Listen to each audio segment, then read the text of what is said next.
You don't forget to smile for the camera. Alright guys and girls, it's Friday the 3rd of April 2020 and today is a very special day because it marks 1 year since we decided to move to Portugal. We were sitting around a swimming pool in Thailand. We had gone to Thailand for my 40th birthday and we were sitting around a pool, and that was the very moment that we decided that we were actually going to move to Portugal. So we've been umming and ahhing for many years. We'd been discussing moving to different countries like Italy, France, Germany, Spain, Thailand, South Africa.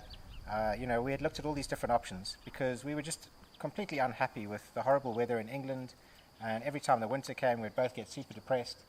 And it was finally at this point where we just decided enough going around in circles. We need to make a decision. We need to choose a country. Portugal.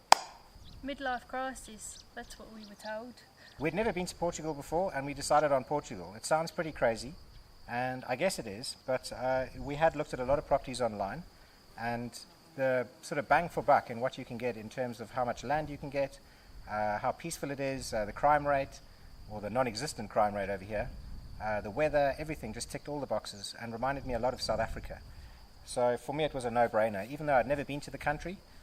From what I could tell on paper, it really suited us perfectly. So while we were sat around the pool in Thailand, we met a very lovely couple called Sandra and Vitor, who we spent not very long talking to, but said we were interested in moving to Portugal, and they offered for us to go and spend a weekend with them, and we did.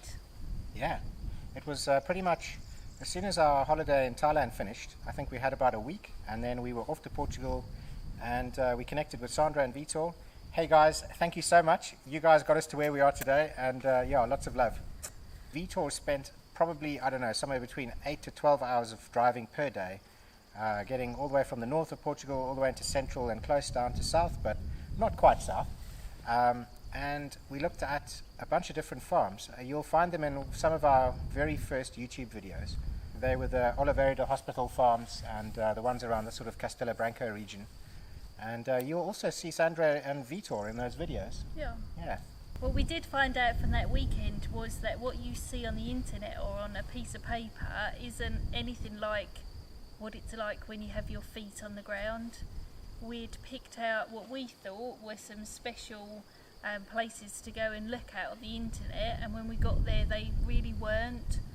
So we did realise that just looking on the internet might have its own pitfalls. So I'm the type of person that absolutely hates having meetings with people. It was one of my pet hates of every single job that I've ever had, being stuck in a stuffy meeting room, and the idea of having to meet up with estate agents and sit in their office and rattle on for hours looking at different properties and ticking boxes really didn't appeal to me. So I really did want to try and see if I could do everything online and find the perfect property just looking at photographs. And we soon realized that that wasn't going to work. And the process wasn't actually that bad. We found Remax in Castelo Branco. This is where we bought this current farm from. And we did have to go into the office. We did have to sit down. We sat around a table. Paolo from Remax was excellent, and he had a very cute dog. It was a little, a tiny little dog. I can't even remember what it's. Chantel, wasn't it? Chanel, I think. Chanel. Yeah, hello Chanel. The meeting wasn't long, and they put down a couple of properties in front of us on paper, and we got in the car and we drove out and we went to go and look at them. It was all very painless, and that's the only way that you're going to get to understand what these farms are like and what you actually need. Before we had even been looking at these properties, we thought that we wanted a whole bunch of stuff. It was only once we really got to realize what these farms were all about and what was really important and what wasn't. And those are going to vary between the type of property that you buy and what type of person you are. So after this first Portugal trip, we realized that this is exactly what we want to do. We had a house to sell. We had a huge move going forward. We had to work out exactly what we were going to do, how we were going to get there. And there were all these different things that we had to do. And as much as I hate meetings, it became very apparent that the super disorganized me and semi-organized Gina were going to have to actually sit down and have meetings about things. I found that with Gina and I, we just had our own little lives going on, with work and with friends and stuff, and we would kind of meet about things in the house, but nothing was particularly organized, and we were just going around in circles. I think I just realized that between now and the day that we die, Gina and I are worth a certain amount of money. We're going to generate a certain amount of income. and we should start treating our income and ourselves as a business. Her and me together are a business, and if we don't have any plan and we don't have any direction, we're just going to waste our potential. And so we started having quite organized meetings where we would sit down and take notes. And one of the key driving factors in having one of these formal meetings is to try and see if we could avoid squabbling with each other, because every couple does it. And if you don't have a sort of a formal way of doing things, you could just end up getting into a bit of a shouting match with each other. And that's really not where Gina and I want to go, and not what we want to do. That's the worst thing. We had these organized meetings, and in these meetings we would divvy up all the different tasks that had to be done, and we would set the time for the next meeting. And then the next meeting would come along, and we would tick all the boxes of what we had done. And treating it this way, it took us 5 months from coming back from Thailand and deciding to move to Portugal for us to actually have moved to Portugal. Only 5 months. If you just put it step by step, it was quite simple. It was sell the house, get our stuff and the pets over to Portugal, find somewhere to live. Obviously, you have to break them down a little bit more, but in its raw state, that's what we had to do. Things can be as complicated or as simple as you allow them to be.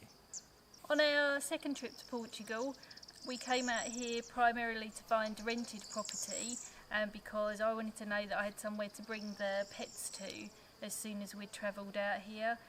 There is a video right back at like the early stages of us finding that rented property, and then once we'd done that, it was kind of just a waiting game, really. It was just waiting for the house to sell, and I'm sure many of you know how long that takes in England. And then once we got the sale date, it was just off we trot. If you watch some of our first videos, I think they were titled Under the Season Buying a Farm in Portugal, you'll see that the day that we actually moved out was the day that we climbed into Bob the camper van, and the day that we actually drove up to Portugal. So, it all happened on the same day, and it went pretty smooth, I must admit. It was tiring. It was a long journey.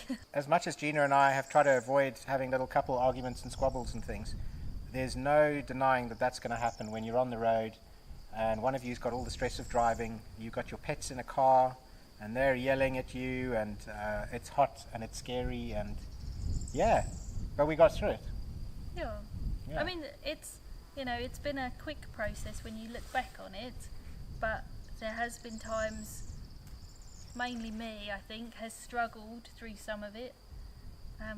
But we're getting there, and we work through those struggles. But life would be really boring if everything was just a breeze. Oh, it's been a hell of a trip. There's been probably, and I'll say this to every other couple who's thinking of coming to Portugal, or not just Portugal, but thinking of moving like what we've done, is it's going to push you to your very limits. It's going to push your relationship to your limits, and you guys are going to reach points where you actually are ready to break up with each other. And you have to realize that that's just an emotional reaction to stuff, and it'll boil over. And, you just need some time to think, and you need some time to adjust. And, looking back at all of those little moments now, they just seem so silly. We have noticed on quite a lot of the videos that we post out that people have quite a lot of questions for us. We're thinking about maybe doing a questions and answer video that will take the most common questions, maybe about the pet passports, or how we got the animals over here, or how we found the property is quite a common residency, all of electricity, setting up electricity, water, mobile phones, internet. So any of those kind of questions that you're interested to, what we'll do, if you want to put them in the comments below, or send an email or go on Facebook or whatever, let us know, and then we'll try and put them in videos. Maybe we can do like a live Q&A as well at some point. So that pretty much wraps up this video. In 1 year we've managed to move all the way across here, and now we're living on this farm. And the timeline, if you actually look at it, was April we were in Thailand. We came up with the idea of moving to Portugal. 2 weeks later we did our first visit. About a month after that we did our second visit. We sold our house, and we actually drove up to Portugal in September, which was 5 months later. In 5 months we were living in Portugal, and this is me. I'm super disorganized. If you guys, friends and family, you know how disorganized I am, and I managed to do this in 5 months. If I can do this, you can totally do this. And from September to December we bought this farm. Yeah, September to December we were just looking at properties left, right and center. We would spend a couple of hours a day just looking at all of the properties available. phoning up estate agents and Visiting places. yeah, visiting as many places as possible. And then, yeah, in December, just before Christmas, 1 week before Christmas, we moved into this place on Storm Elsa. Have a look at our previous video about Storm Elsa. That's another time that Gina was about to quit the relationship, quit the life, and move back to England. Yeah. Okay, bye everyone. Bye. We've got another baby chick. We've got another baby chick. Another baby chick. Masak, do we have another baby chick? Don't let the nick in. Oh yeah, that cat is trying to kill the chicks. Look. Look at that. Hello little guy. Oh shame, it looks... Just born, I think. So we've got that tiny little thing, that's the size of an egg. And then, I know you guys have no point of reference, but these guys when they were born were like tiny. And when I say tiny, they were a hell of a lot smaller than that water bottle. And now they're almost as big as the water bottle. This is how big they are now. So this is 1 week's growth. And you can see in the centre of the screen is... Look at his wings. Yeah. Wow. It's pretty exciting, guys. We've got some more chicks on the way. Just so you know, a whole bunch of these eggs are about to hatch. We're probably going to have about another 5 chicks. And we did order another brooder, which is this... It's this orange plate that keeps them warm. But it's only going to arrive on Wednesday. Today's Friday. And we don't have enough time to wait because they can't stay inside the incubator. So we're going to have to mix them with the older chicks. The thing that I'm worried about is when we put these tiny chicks in with the big ones, they're going to bully them. They're going to peck them to death. And it's a real chance. But I've done a bit of research and I found that people have put brand new born chicks with up to 4-week-old chicks without any problems. And these guys are only like, I don't know, what, a week and a half old? So, you know, our breeding panel, which is this orange thing that keeps them warm, is only arriving on Wednesday and we don't have time. So, you know, I'm just going on what I know and I hope it's going to be okay. It should be fine and hopefully these little guys aren't going to cause problems.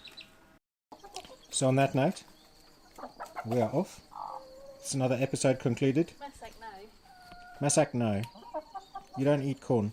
Get out the way. He wants to sniff Nando's. No, look at the size of that rooster. He's ridiculous. Yeah, so it's another evening done. There's not much of a sunset this evening, and I have no idea why. There's like, I don't know, it just looks a bit weird.